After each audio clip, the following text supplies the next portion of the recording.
Assalamualaikum warahmatullahi wabarakatuh. Saya Ariela Nomi Syifah dengan NIM 17104121086 dan di sini saya akan menjelaskan secara singkat mengenai reformasi yang berada di Korea Selatan. Dan ini saya ambil dari buku The Transformation of South Korea yang ditulis oleh Robert E. Bedeski. Pertama-tama, Korea Selatan merupakan negara yang merdeka pada tanggal 15 Agustus tahun 1945. Korea Selatan sendiri merupakan negara yang sangat bergantung pada tradisi-tradisi leluhurnya dan juga sempat memiliki sistem pemerintahan yaitu kerajaan. Namun hal ini terhalang karena adanya intervensi internasional serta bagaimana posisi politikal mereka berbatasan langsung dengan negara-negara yang sudah memiliki posisi internasional yang mapan seperti Cina, Jepang, dan juga Rusia. Sehingga mereka mau tidak mau harus terlibat dalam berjalannya international political power. Sebelum pemisahan kedua negara, yaitu Korea Utara dan Korea Selatan, Korea secara kesatuan sempat memiliki pamor yang baik di mata internasional, yaitu dengan pengaruh besarnya dalam evolusi sosial. Namun akhirnya harus runtuh akibat sebuah perjanjian yang akhirnya memisahkan keduanya. Nah, dengan pemisahan keduanya ini terjadi kekacauan di Korea. Yang menyebabkan terjadinya banyak peperangan. Peperangan ini akhirnya memberikan dampak buruk sehingga Korea sendiri, baik Korea Utara dan Korea Selatan, harus sama-sama membangun kembali negaranya yang sempat hancur akibat peperangan. Berdasarkan buku yang saya baca, yaitu The Transformation of South Korea, bahwa Korea Selatan ini memfokuskan reformasinya pada pembelaan kesejajaran hak bagi masyarakat-masyarakatnya. Nah, dalam era modern ini, secara internasional, keberagaman itu sudah menjadi sebuah aturan dan juga tren di mana Korea Selatan sendiri harus turut menyesuaikannya. Runtuhnya Uni Soviet dan rezim sosialis lainnya juga telah secara radikal mengubah distribusi kekuatan internasional, sementara pertumbuhan ekonomi di Asia Timur telah menggeser harapan bagi Korea Selatan untuk dapat memperbesar pengaruhnya di dunia global. Nah, bagi Korea Selatan ini menjadikan peluang bagi mereka untuk dapat meningkatkan pertumbuhan ekonominya. Korea Selatan muncul sebagai negara yang melakukan suatu gerakan signifikan dalam struktur internasional. Posisinya yang tadinya itu terbilang hanya sekedar berkecukupan dan bahkan sempat dikatakan sebagai negara termiskin di dunia, kemudian merambat naik menjadi salah satu negara yang dalam beberapa bidang berkuasa secara global, yaitu yang seperti kita tahu seperti bidang ekonomi dan juga budaya.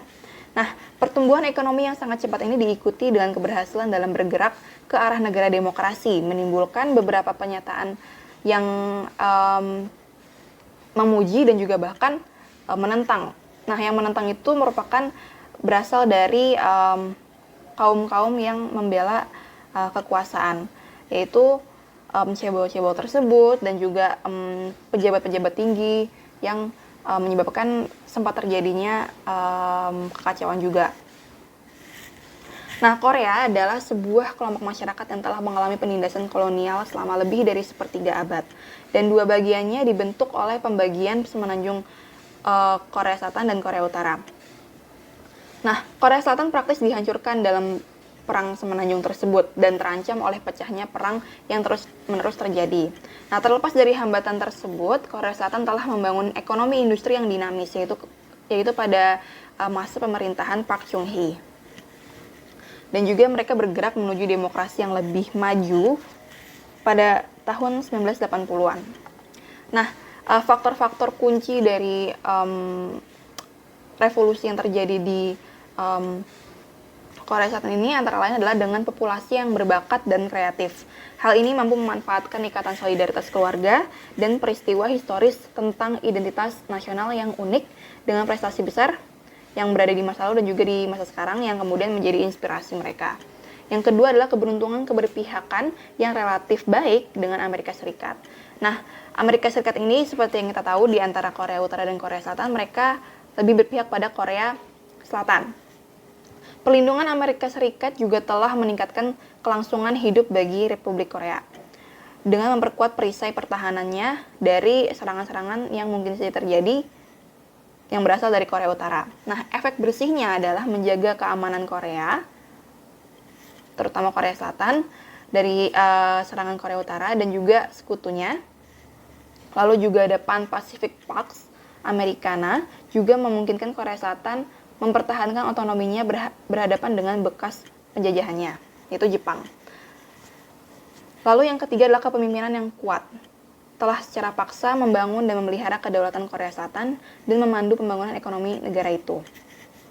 Jadi, dimulai dari Park Chung-hee yang membangun ekonomi industrial, lalu seiring berjalannya waktu demokratisasi juga terjadi, menunjukkan bahwa Korea Selatan untuk dapat bertumbuh secara pesat itu adalah akibat dari kepemimpinan mereka yang sangat baik. Selanjutnya saya akan menjelaskan mengenai South Korea's International Environment and Foreign Policy yang saya juga ambil dari buku The Transformation of South Korea. Seperti yang kita telah ketahui semuanya bahwa Korea Selatan kini memiliki posisi yang sangat kuat dalam struktur internasional. Dan hal ini ditandai dengan disetujuinya kerjasama di antara Korea Selatan dan Amerika Serikat pasca Perang Dingin berakhir. Dan hal ini diperuntukkan untuk memperkuat pertahanan Korea Selatan yang ingin melindungi diri dari Korea Utara. Selain itu juga pada United Nations mereka ingin memperjuangkan kedaulatannya. Salah satu keterlibatan Korea Selatan dalam dunia internasional yang paling mencolok atau yang paling pertama kali dilakukan oleh Korea Selatan adalah menjadi tuan rumah untuk Olimpiade musim panas pada tahun 88, di mana ini merupakan suatu langkah besar bagi Korea Selatan untuk berpartisipasi lebih besar dalam kancah internasional. Selain banyaknya negara yang turut berpartisipasi dalam Olimpiade ini, Korea Selatan memanfaatkannya dengan banyak melakukan diplomasi dengan negara-negara yang ikut tergabung dalam Olimpiade ini. Dari situ Korea Selatan kemudian memperbanyak kontak-kontak dan juga kerjasama dengan negara-negara terutama di blok Eropa Timur dan Uni Soviet. Jadi seperti memperdekat hubungan dengan negara-negara yang tadinya musuh. Selain itu juga kerjasama Korea Selatan dengan negara-negara luar itu terjadi dalam DTNT Amerika Serikat Uni Soviet yang memberikan peluang bagi Korea Selatan.